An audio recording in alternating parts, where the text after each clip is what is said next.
Jackson Hayes sat alone in the ship's engine room. He liked the quiet and the hum of the machines. It helped him think. He had worked on the ship for 3 years now. It was just another day until a message came through the speaker. Jackson Hayes, report to the command deck immediately.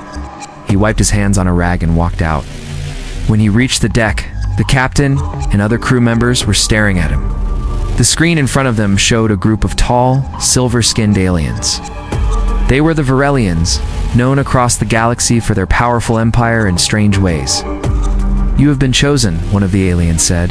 The Queen of Varelia requests your presence. Jackson blinked. Me? Why? You will be her ceremonial partner for the Unity ritual. It is temporary. Jackson looked at the captain. Captain nodded slowly. You don't have a choice, Jackson. It's a great honor.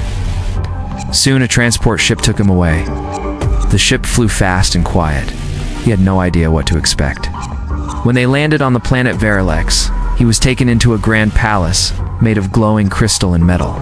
The air was warm, and the sky above was deep purple with floating lights. He walked into a huge hall. At the end of it stood Queen Alara. She was tall and graceful, with long red hair and glowing blue eyes. Her armor was covered in gems, and her crown sparkled like fire. She looked powerful, but her eyes held pain. You are Jackson Hayes, she said. Yes, Your Highness, he said, trying to bow. Do not bow. Stand as my equal for this moment. Jackson nodded, unsure of what to say. The Queen stepped closer. My people need this ritual to believe in peace again. My mate is gone. The throne is weak. I chose someone no one would expect. I chose you. He tried to understand her words. But I'm just an engineer. I don't know how to act in front of a queen. Good. I do not want a puppet. I want someone honest. Guards handed him ceremonial armor. It was heavy but beautiful, with sharp designs and symbols he did not understand. He was led to a chamber where he changed. Then they walked through the palace together, side by side. Crowds watched them. Some clapped, others stayed silent. That night, Jackson sat in a guest room, unable to sleep. Everything felt strange. He missed his old life already. But deep inside, he felt something else. Curiosity. A spark he hadn't felt in a long time. The next day, he joined Queen Alara at a council meeting. Old Varelian nobles looked at him with cold eyes. He is human, one said. This is not tradition. Tradition failed us, Alara answered. We need something new. After the meeting, Jackson followed her to a garden. It was quiet there. Trees glowed with soft light. You are brave to come here, she said. I didn't really have a choice. She smiled a little. That is how duty works sometimes. They stood in silence. Then she looked at him. You will not be a tool. If you choose to leave after the ritual, I will not stop you. He looked at her. He saw strength, but also deep sadness. Why me, really? Because you are unknown. You're not part of this game. And maybe because I needed to believe in something outside my world. Jackson nodded slowly. Okay, I'll do it. And in that moment, under the glowing trees of an alien garden, a human and a queen took the first step in a story that would change the galaxy. He did not know it yet, but she would never let go. The sun rose over Verilux with a golden light. The palace shined like glass touched by fire. Jackson Hayes stood in front of a tall mirror, dressed in the ceremonial armor once again. It was heavy, but he was starting to get used to it.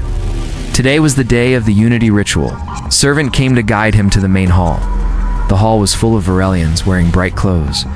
Many of them stared at Jackson, their faces unreadable. Some showed interest. Others looked angry or unsure. Queen Alara stood at the front, tall and calm. She wore a deep blue robe lined with metal and glowing threads. Her crown rested firmly on her head. When Jackson entered, she turned and gave a slight nod. You look ready, she said. Not sure I feel ready, he answered. Good. That means you are not pretending. The ritual began. Soft music played as Jackson walked to the center beside the queen. A priest read old words from a silver tablet. Then Alara and Jackson joined hands. Glowing light wrapped around their arms. It was a symbol of connection, of shared purpose. The people watched closely. Some clapped. others whispered. After the ritual, they stood before the gathered nobles. "This is not a marriage," Ilara said. "It is a promise between two worlds." Jackson nodded. "I came here not knowing what to expect, but I will stand beside her for as long as I'm needed." Later, the court held a feast. Long tables were filled with strange fruits, steaming drinks, and meats from other planets. Ilara sat next to Jackson. "You spoke well," she said, "even if you looked nervous." "I was nervous," Jackson said. "Still am." A noble named Viren stood and raised a glass. He had sharp eyes and a voice that cut like metal. "Let us see how long this human stands." Lara narrowed her eyes but said nothing. But he could feel the tension in the room. After the feast, Ilara and Jackson walked through a quiet hallway. "Varen will test you," she said. "He believes you are weak. And are you sure I'm not?" "Weak men do not stand in front of a strange world and speak with truth." Jackson smiled slightly. That was almost a compliment. She looked at him. It was. That night, Jackson couldn't sleep. He walked outside to the palace balcony. The stars above were bright and close. He saw ships flying slowly across the sky. Everything felt big and far away. Then he heard footsteps. "Couldn't sleep either?" he asked. Ilara stepped beside him. "The stars remind me of what we've lost." "You mean your husband?" "Yes, he was strong, brave, but he lived for war. I need something else now." "Ow! Why didn't you choose a Varelian noble?" "Because they know how to play games. You do not. That is your power." They stood in silence. "Hello?" Suddenly, a loud sound broke the air. Alarms echoed through the palace. Guards rushed through the halls. "What's going on?" Jackson asked. "The palace defense has been triggered," a guard answered. Ilara moved fast. "Come with me." They ran through long halls and reached the control room. Screens showed a small ship trying to enter the sky dock without permission. "Is it a threat?" Jackson asked. "Unknown," said the guard. Lara gave the order to lock the sky dock and raise shields. Jackson watched her give commands with calm power. He saw the respect her people gave her, and he saw the fear behind it too. The ship was stopped. It turned away and vanished into the stars. "They were testing us," Ilara said. "Who were they?" "Someone who wants to see us fail. This is just the beginning." Jackson stood beside her. He was no fighter, no soldier, but he felt the weight of what he was now part of. "Then let's make sure we don't fail," he said. She looked at him again with the same mix of strength and pain. "I chose well," she said. And for the first time, Jackson believed her. The days passed slowly in the royal palace. Jackson walked through long halls of silver and light. He still felt like a stranger, but things were changing. The guards greeted him now. Servants no longer stared. Some even smiled. Jackson spent time learning Varelian customs. Ilara made sure he had a teacher. Her name was Leorin. She was young and quick, with sharp eyes and a calm voice. She taught him about Varelian history, law, and their many rituals. One afternoon, Leorin and Jackson sat in the library. The room was wide and full of books that glowed softly. "Why did the queen really pick me?" Jackson asked. Leorin closed her book. She needed someone outside the court, someone who would not bow to pressure. But why not choose a soldier, or someone with power? Power is dangerous when it serves itself. The queen sees something in you that others cannot use. Jackson thought about her words. He still didn't understand Ilara's reasons, but he trusted her more each day. Later that night, Jackson walked with Ilara in the garden. The trees glowed and small lights floated in the air. It was quiet. "What do you miss most from Earth?" Ilara asked. "Coffee," Jackson said, "and old movies. I used to watch them after long shifts." She smiled. "We have drinks here that help with focus, but I have never seen a movie. I'll show you one sometime." They walked a little more in silence, and Ilara stopped. "Do you know what sits under this palace?" "I don't." A relic. It is old, older than my people. Some say it is alive. Others say it is a machine. Have you seen it only once? It responds to touch, but only to those it accepts. Why tell me this now? Because something is changing. I can feel it, and you are part of it. The next morning, the queen called a meeting. Jackson sat beside her, and the nobles filled the room. A report was shared. One of their outer posts had gone silent. No signal, no reply. "It may be nothing," a noble said. "Or it may be the start of something worse," Alara replied. Jackson listened as they argued. Then he stood. "What's near that post?" The map came up. "A dark region full of asteroids and old ruins. That's where the Haraxus swarm was last seen," Liorn whispered to him. Jackson remembered the name from his lessons. A race thought to be gone. Destroyers, feeders, monsters from the edge of space. "We need to send a scout," Jackson said. The room went quiet. "You would have us trust your advice?" Varen asked, stepping forward. "Yes," Jackson said, "because I'm not afraid to see what's really out there." Ilara looked at Varen. "Jackson speaks with reason. We send a scout." Varen said nothing, but his eyes burned with anger. Later, in the strategy room, Jackson stood beside Alara and watched the scout ship fly out of orbit. "If the Haraxes are back, this changes everything," he said. "Yes," Alara said, "and we will need allies. Do you think Earth will help?" "Oh, that depends. Will you speak for us?" Jackson looked at her. "If I do, I'll need the truth. All of it. Then I will show you the relic." That night, they walked deep under the palace. The halls turned dark. The air grew thick. Guards opened a heavy door. Inside was a chamber made of black stone. In the center stood a structure. It pulsed with blue light. It had no clear shape. It looked like it was shifting, breathing. "This is it," Alara said. "It listens, it watches, and one day it may speak." Jackson stepped closer. He felt a pull, like a voice deep in his mind. It wasn't words, just a feeling. He reached out. The relic glowed brighter. Lara's eyes widened. "It responds to you," she said. Jackson pulled his hand back. "What does that mean?" "It means you are now part of this world in a way no one else is." Jackson looked at the relic, then at Alara. He felt the weight of the moment, the quiet warning in the dark. He had come as a guest. Oh, he was something more. The scout ship did not return. Days passed, and no signal came. The palace was tense. Guards doubled their patrols. The sky docks were locked. People spoke in low voices. Everyone waited for news, but none came. Jackson stood by the window of his chamber, looking out at the stars. He had a feeling something terrible was coming. He could see it in the way Alara walked now, always alert, always quiet. She no longer smiled during the evening walks. Her mind was full of worry. One morning, a message arrived. It came from a nearby trade station. The message was broken and full of static, but a few words were clear. "Dark shapes, swallowing light, not human, ... help us, ... Jackson was called to the council chamber. The nobles were already there, and the room was silent. Alara stepped forward. "The Haraxus swarm has returned." Gasps filled the room. The nobles began speaking all at once. "It's not possible. They were wiped out. They can't be back." "Silence," Alara said. Her voice cut through the noise. "The threat is real. We must act." Varen stood up. "We are not ready. Our fleet is small. We do not know their numbers." "Then we ask for help," Alara said. All eyes turned to Jackson. He took a deep breath. "Earth may help, but they will need to believe this is real."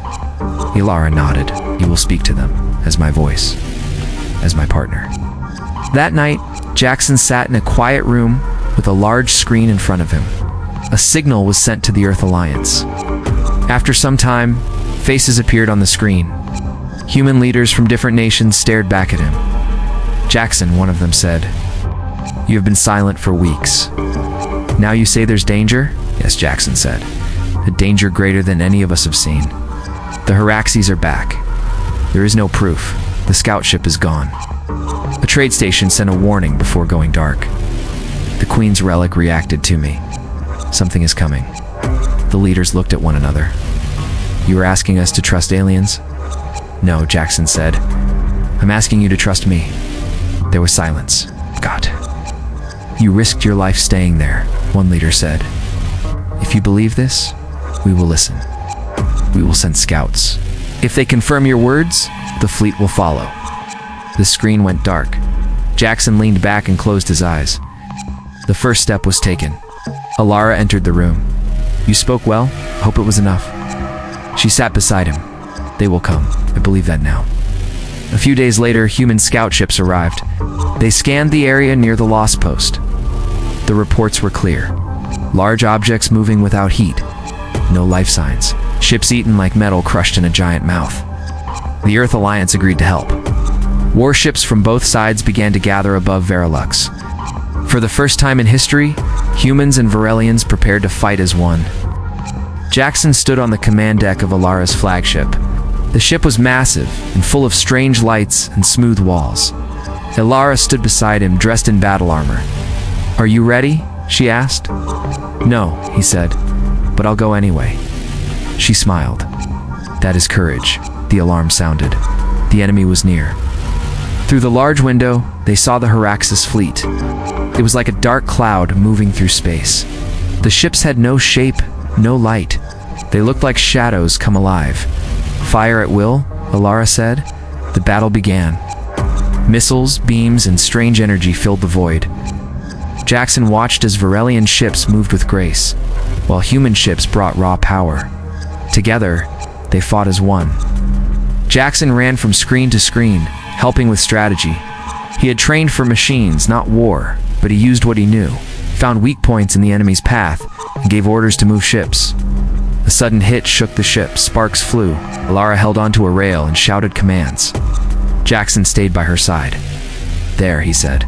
"Aim for that central point. It's where the command signal is strongest." She gave the order. A Varelian cruiser fired a beam into the heart of the swarm. The enemy ship exploded, sending others into confusion. The swarm began to fall back. Cheers filled the ship. For now, they had one. Alara looked at Jackson. Her face was pale, but her eyes burned bright. "This is only the beginning," she said. Jackson knew she was right. The real fight was still ahead. But for now, they stood together, and neither was alone. The battle had ended, but the sky above Verilex still burned with light from broken ships. Some had fallen into the planet's orbit, and were now fire streaks across the sky. Jackson stood at the window of the command room, watching them. He felt tired, not just in body, but deep inside. Queen Alara walked in. Her armor was scratched and dirty. A bandage wrapped around her right arm. But she stood tall, her eyes sharp. "We pushed them back," she said. "But not for good," Jackson replied. "They'll come again, yes. But now we know we can fight them. Together," Jackson nodded. He looked at the crew around them, both human and Varelian. They worked side by side, fixing systems, healing the injured, and scanning for signs of danger. The next day, a meeting was called with both human and Varelian leaders. Jackson sat next to Alara. Across from them sat General Carter, a human commander, and Chief Advisor Nolam from the Varelian Council. "We need a shared command," General Carter said. "We can't win this war alone." "Agreed," Alara said. "But our methods are different." Jackson spoke up. "Then we need a leader both sides trust. Someone who understands both ways." The room was quiet. Nalim looked at Jackson. "Are you offering yourself?" "No, but I will help lead if asked. I've lived with your people. I've fought with them." General Carter nodded. "He's not a soldier, but he's earned our respect." And so it was decided. Jackson would serve as the link between the two sides.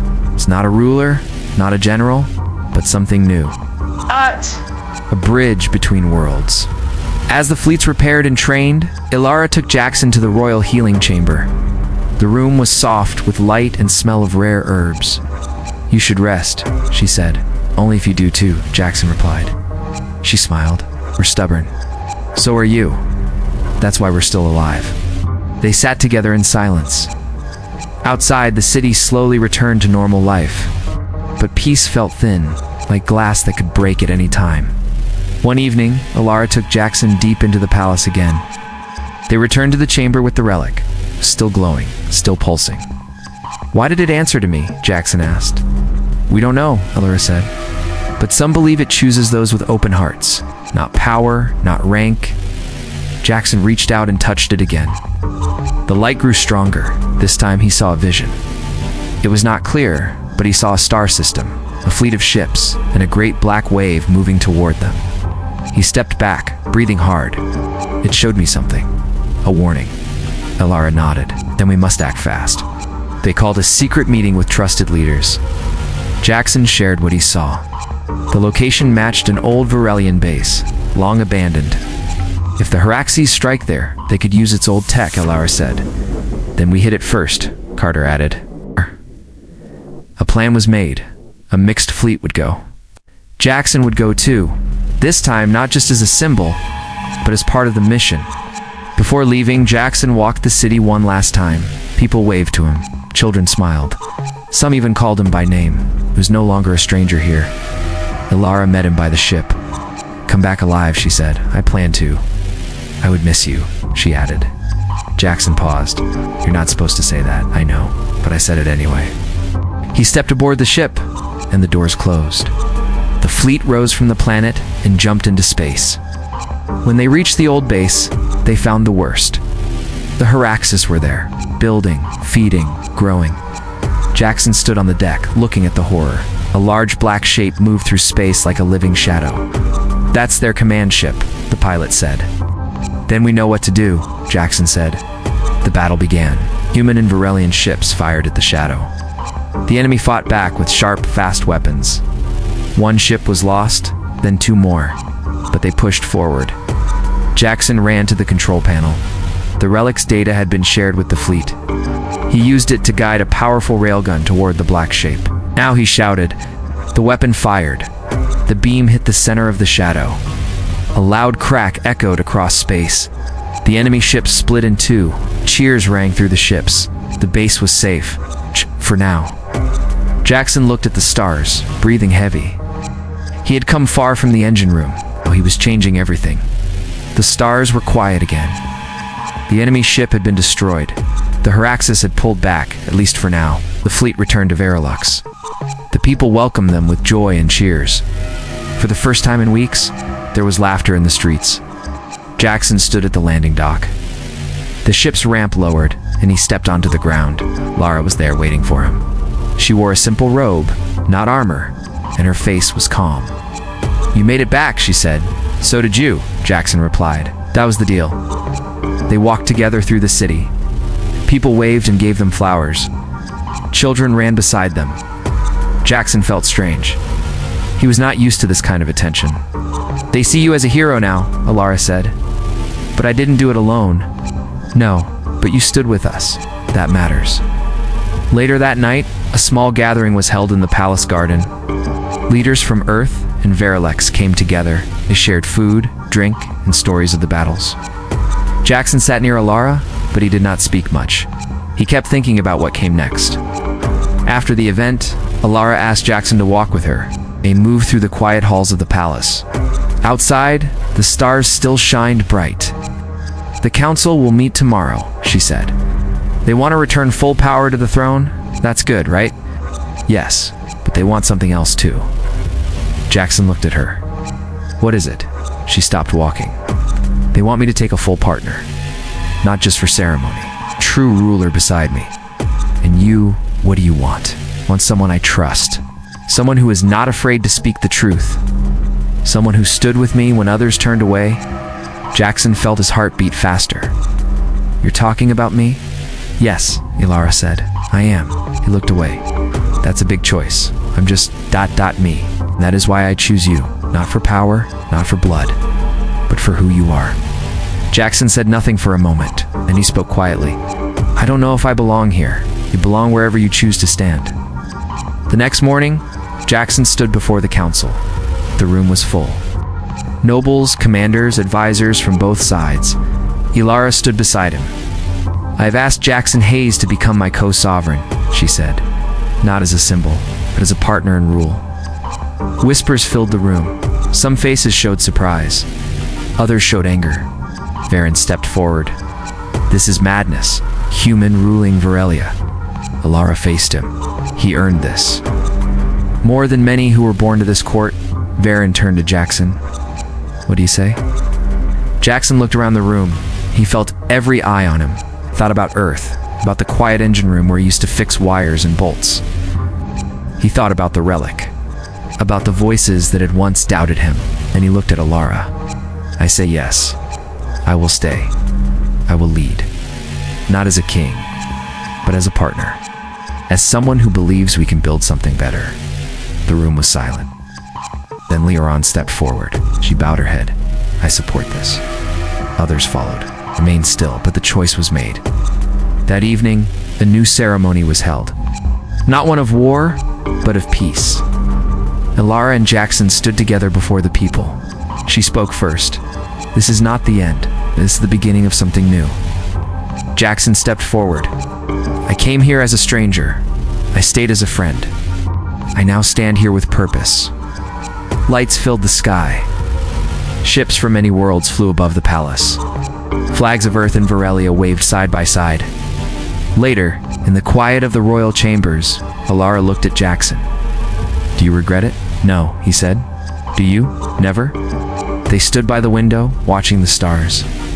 The galaxy was still full of danger. The Heraxis would return. But now, they were ready. They would face it together. Jackson stood on the high tower of the palace. The wind was strong, and the stars above were bright. Below, the city lights of Varelex glowed like fireflies. It had been weeks since the ceremony. Life had changed. He was no longer just a guest or a helper. He was now a ruler beside Alara. People bowed when he walked past. He sat in council meetings and gave his voice in decisions. It was still strange, but he did his best to learn each day. Alara walked up the stairs and stood beside him. She wore her royal robe, but her hair was down. She smiled at him. You look like you're still thinking about the stars, she said. I was just wondering how I got here. You followed your heart. He nodded. And now, the galaxy sees me as your partner. Some still doubt. Some always will. But that does not matter now. What matters is what we build together. A messenger arrived with news. Jackson took the small tablet and read it. His eyes narrowed. The Heraxis are moving again. This time near the outer edge. Lara looked serious. They will not stop. They want power. They want fear. Jackson handed her the tablet. One of our allies is asking for help.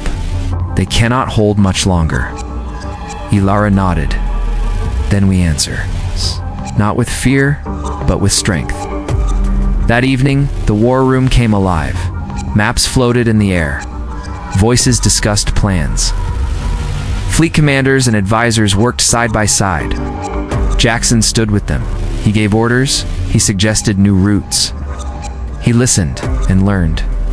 The people saw him not just as Alara's choice, but as a leader of his own. The next morning, a small fleet left Varelex. Jackson was on the lead ship. Lara stayed behind to guide the homeworld, but her message was clear. Stand strong.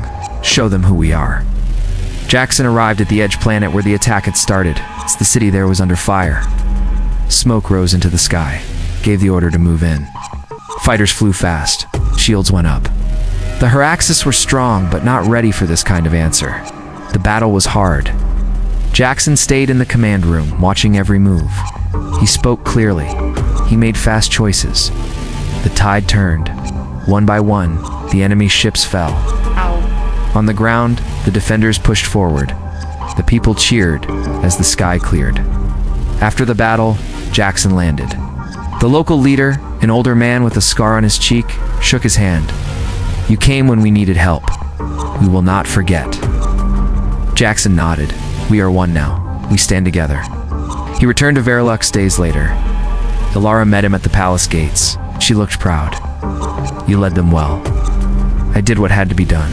I walked into the palace. Life moved on. Peace was not forever, but for now, it was real. Together, they built new ties with other worlds. New ships were made. Old wounds started to heal. In quiet moments, Jackson still thought about Earth. He missed some parts of it. But here he had found something new. A place where he mattered. A bond that grew stronger each day. One night, as they looked over the city from the same tower, Alara took his hand. I once asked you to be my partner for a short time. Yes, I remember now. I ask you this, will you stay? Not just for duty, but because you want to? Jackson looked into her eyes. He saw truth there. He saw hope. I already chose to stay. Not just for the galaxy. For you. For us. The stars above them did not speak. But they witnessed a new path. A story that began with a request and grew into something neither had planned. Jackson was no longer a visitor. He was home.